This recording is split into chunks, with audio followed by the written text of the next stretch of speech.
You told me the family vacation was postponed? I said it was for you. My sister smirked. So I took back every dollar, blocked their access to the villa, and made sure their bags went nowhere. I'm sorry, what? I said, blinking as I stared at my sister across the hallway. You said the trip was postponed. Clara didn't even flinch. She just kept scrolling on her phone, her glossy pink nails tapping lazily on the screen. Then she looked up at me with that smug, condescending smile I'd known since childhood. It was postponed, she said sweetly. For you. I felt the floor tilt beneath me. Just 2 weeks ago, she told me the vacation was canceled. Too expensive, she claimed. Dad isn't feeling well, she added. Let's aim for next season. But now, as I stood in our parents' house still holding the bag of groceries I brought them, I saw the suitcases lined up at the door. I heard laughter coming from the kitchen, our parents joking, my brother bragging about his hotel upgrade, and Clara barking orders about packing the right outfits. They were leaving today. Without me. Unreal, I muttered, setting the bag down. You all lied to me. My mother looked up briefly, then down at her tea. My father didn't even bother looking away from his phone. No one spoke. Clara just shrugged like it wasn't a big deal. You've been so busy lately, she said, her tone fake sympathetic. We thought you'd appreciate the time to yourself. Busy? Right. I was the one who'd booked the villa. The one who sent Clara the deposit because she claimed her card was maxed out. The one who paid the travel insurance and helped our parents renew their passports. And they didn't just go without me. They planned to cut me out. I see, I said quietly. So I cover the costs and then get told to enjoy the peace and quiet at home alone. Clara raised an eyebrow, clearly enjoying herself. You always complain about how we stress you out. We were just doing you a favor. The way she said it, like she was the hero of the story. Like this wasn't the final act in a long, slow betrayal. I wanted to scream, to flip the kitchen table and yell about everything I'd done for them. But I didn't. Instead, I smiled, and that scared her more than any outburst could. Okay, I said, grabbing my keys. Enjoy your little trip. Her expression faltered. You're not mad? I gave a soft chuckle. No, I'm done. She looked confused for a moment, then amused, then for just a flicker of a second, nervous. But it was too late. She played her game. Now it was my turn. You know what hurts the most? It's not the fact that they went on a luxury family vacation without me. It's that I paid for it. Every single part. It started 6 months ago. Clara called me in one of her usual fake, let's connect as siblings moods. That should have been the first red flag. I found this gorgeous villa in Crete, she said. It has an infinity pool, private beach access, and you won't believe the chef's reviews. I laughed. Sounds like you're already packing your bags. Not yet, she said sweetly. It's just a little out of budget for Mom and Dad, and I don't want them to stress, you know?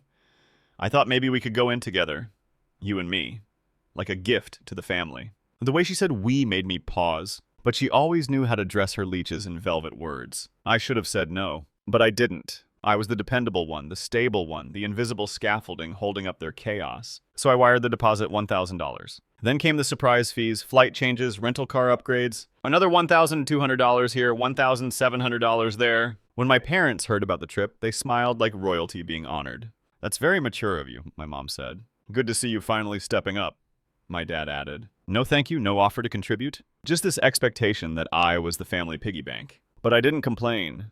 Not when Clara needed help booking the ferry transfers. Not when Dad asked me to just throw in for the travel insurance. I told myself I was doing it for the memories, for some illusion of a family I never really had. But now I saw what they really thought of me. A means to an end, a wallet, a placeholder. The worst part? They didn't just lie. They orchestrated it. Because a week before the trip, I casually asked Mom, so we're still good for the 14th, right?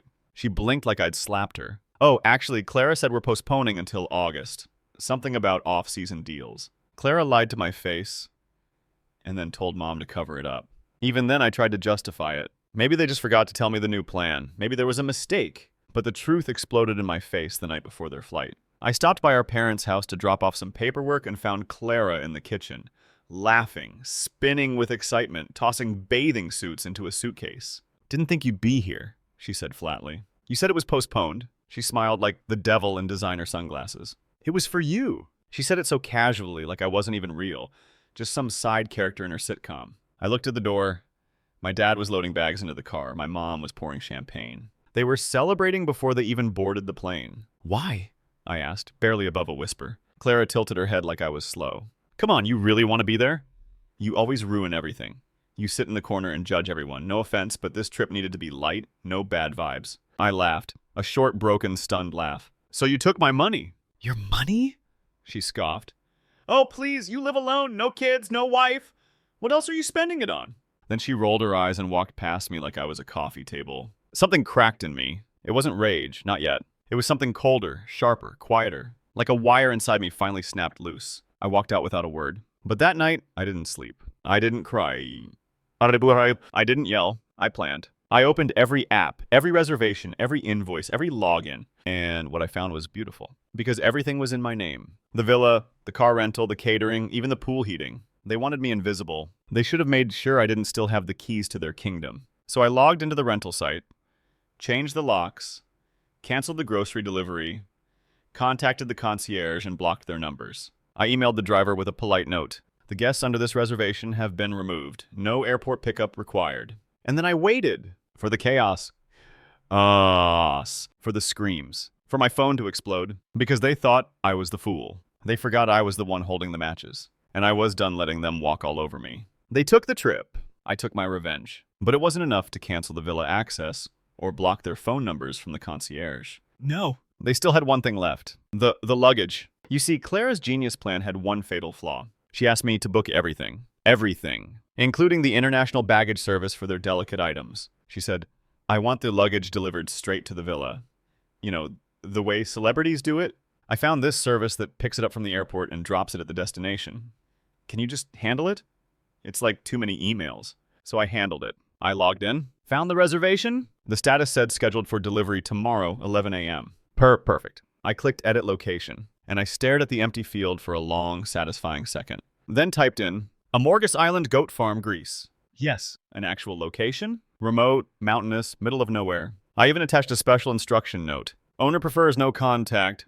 Just leave bags by the fence. Don't disturb the animals. I was laughing so hard I had to sit down. I could already picture it. My sister's Louis Vuitton luggage. My dad's golf set. My mother's essential oils. All packed with obsessive care. Now making their way up a dirt road toward a goat sanctuary. Poetic? Of course, I made sure everything was non-refundable. No changes allowed after dispatch. By the time they landed, they'd have nothing but their hand luggage. Maybe a magazine, a granola bar, a pair of neck pillows. I closed the laptop and leaned back. For the first time in years, I didn't feel like the joke. They were. The call started at 6:12 a.m. local time. I was eating cereal. The first was from my mother. Declined. Then Clara. Then my father. Then Clara again. They were getting desperate. Eventually I caved. Not to talk, just to listen. I hit answer and stayed silent. Clara's voice exploded out of the speaker. Where's my stuff? I took a slow sip of my coffee. Probably somewhere scenic, I said calmly. Maybe a nice mountain view. Perfect for reflection.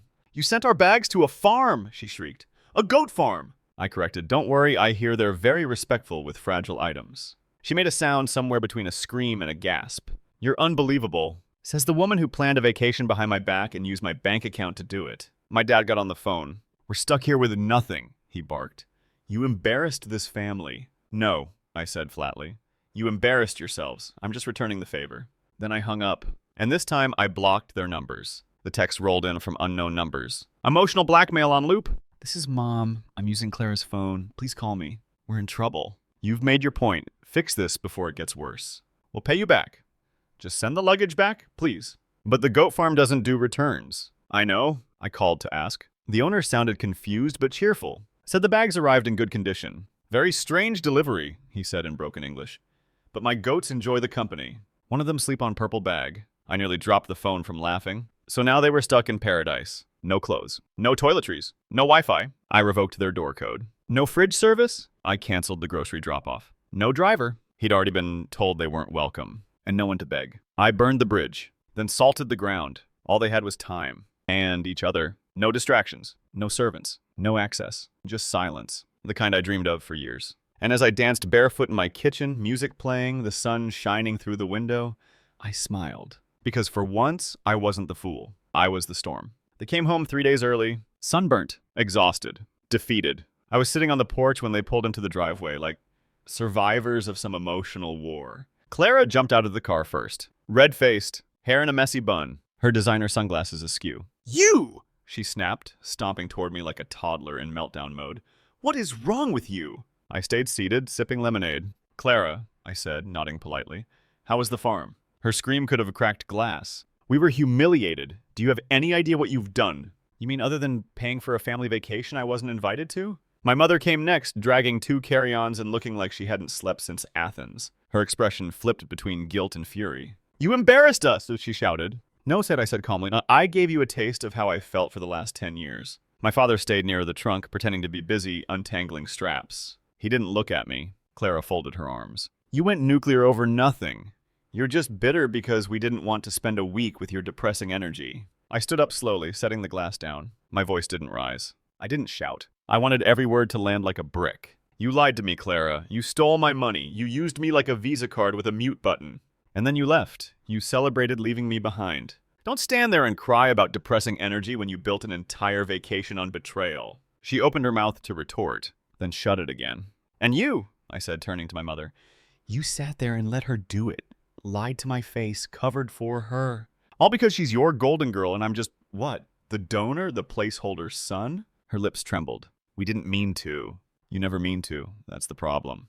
It's never real, never direct, just expectations. And now you're shocked that I finally stopped playing along. Finally, my father spoke. We're still your family. No, I said, you were. But families don't treat one of their own like a disposable wallet. Clara stepped forwards again, pointing her finger in my face. You think you're so noble? You enjoyed this. You wanted us to suffer. Absolutely right, I said. I did. She blinked. You think I didn't enjoy watching karma hit you back for once? After the years of your smug comments, your entitlement, the way you manipulate everyone to circle around you like you're some kind of royalty. Clara looked ready to explode. I have done nothing but try to keep this family together, she hissed. No, I snapped. You've done everything to keep me out of it. There was a heavy silence. Then from behind the SUV, a quiet voice said, He's right.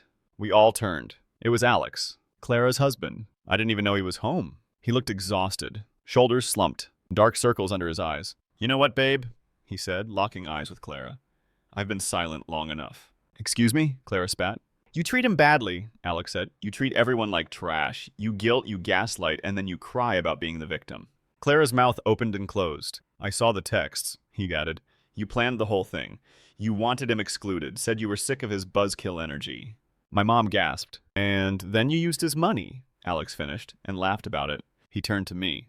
I'm sorry, man. I should have said something sooner. I just nodded. I didn't trust my voice. Clara stood there, red in the face, frozen. Then finally she cracked. This family is insane, she screamed. You're all turning on me after everything I've done. Exactly what I said. After everything. I turned toward the door. I'm done. This was the last act. Done, my mom asked, voice small.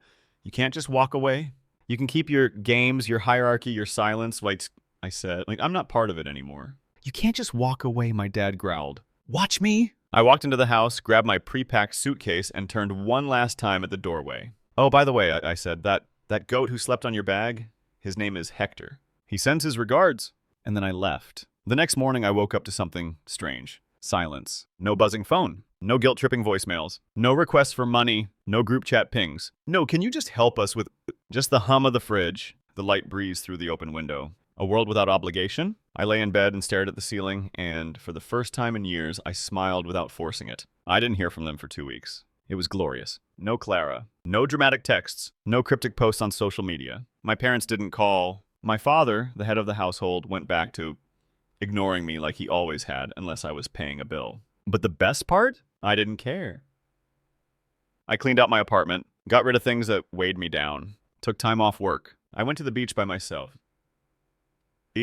Bought a stupidly expensive milkshake without justifying it. I didn't have to save it for someone else's vacation anymore. I was alive. Then came the email. Subject line, let's talk. From Mom. No hi. No, I miss you. You've made your point, but this is still your family. Clara's devastated. She's in therapy now. We hope you'll come around before this gets worse. Dad says it's time to put this behind us. Maybe Sunday dinner next week. I stared at the screen. They were still using the same script, still playing the same roles, only now they didn't have a stage or an audience. I clicked archive without replying. But life, of course, never lets the drama die peacefully. A few days later, I got a call from an unknown number. I usually don't answer those, but I did. Hey, a voice said. It's Alex, Clara's husband. I didn't say anything, just waited. I'm sorry to bother you. I know you probably don't want to hear about this, but Clara left. I blinked. Left? Me. The house, everything. He sighed. After that day, things blew up. She couldn't handle the backlash. Your parents kept trying to pretend nothing happened, but she spiraled. Said everyone betrayed her. I said nothing. I just wanted to say, he added quietly, you weren't crazy. She manipulated all of us, but you were the only one who ever stood up to her. He paused. Anyway, if you ever need anything, beer, coffee, a chill forget-them-all conversation, I'm around. It wasn't much, but it felt like a crack in the wall, one that let the truth leak through. The next week, I ran into someone unexpected at the grocery store. Linda. She was the one person in the family who had always been neutral, quiet, observing, never taking sides. Hey, she said gently, I just wanted to tell you, I heard what happened. I braced myself. And I'm proud of you. I blinked. Excuse me? You did what none of us ever had the courage to do, she said. You set boundaries. You stood up to all of them. You broke the cycle. She squeezed my arm before walking off. That moment stayed with me for days. On Saturday morning, I got a message request on Instagram. I didn't recognize the name. It was from one of Clara's old friends, a girl I barely remembered from her wedding. Hi. I hope it's okay I'm reaching out. I saw what happened, and I just wanted to say I always admired you. You were the only one in your family who ever looked like you were actually listening when people talked. You deserved better. I sat there, phone in hand, trying to process what I was feeling. It wasn't anger. It wasn't pride. It was peace. They tried to exile me, but I had set myself free. A week later, I bought a ticket to Iceland. Just me. Just to see the northern lights. I didn't tell anyone. Didn't post about it. Didn't ask for permission. And as I stood there under the sky, watching ribbons of green dance in silence, I whispered one thing. I'm not coming back to who I was. And I meant it. You know what's funny? They still think I'll come back. Even after the blocked numbers, the ignored emails, the silence. I know deep down they believe this is just another episode, another tantrum, another storm I'll eventually apologize for. They don't realize this wasn't a storm. This was the evacuation. And the building? It's already burned to the ground. Clara texted me last week from a new number. I know you hate me, but just know therapy is helping. I'm trying to change. No apology. Just that manipulative half-confession designed to make me feel guilty. I deleted it without reading the rest. My mother sent a birthday card. It had $25 in it. Like that would erase 15 years of emotional debt. She signed it, "We're still proud of you." Proud? They don't even know who I am anymore. And that's the point. You want to know who I am now? I'm the guy who wakes up without dread, who drinks good coffee from a mug he actually picked out for himself, who walks past luxury stores without thinking, maybe I should get something for Clara or Mom. I'm not a provider anymore. I'm not a disappointment. I'm not a background character in someone else's family fantasy. I am myself, loudly, sharply, unapologetically. Sometimes I think back to that moment on the porch. Clara standing there with rage in her eyes, demanding to know how I could do this to my family. And now I know the answer I should have said. Because you were never mine. Families are supposed to protect, to love, to forgive. But what I had wasn't family. It was a pyramid scheme wearing a Christmas sweater. Give more, give more, give more, until you break. But I didn't break. I detonated. The other day, I walked past a couple fighting at a cafe. The woman was crying, saying she always did everything, and no one ever noticed. The man muttered, "Pichot, you're overreacting." I stopped, bought her a croissant, left it on her table with a napkin. On it, I wrote, "You're not crazy. You're just the one who finally woke up." That's what this story is, isn't it? Not revenge, not drama. Awakening. I'm done setting myself on fire to keep other people warm. The gas line is cut. The matchbook's gone. The bank is closed. And the doors? They're locked from the inside.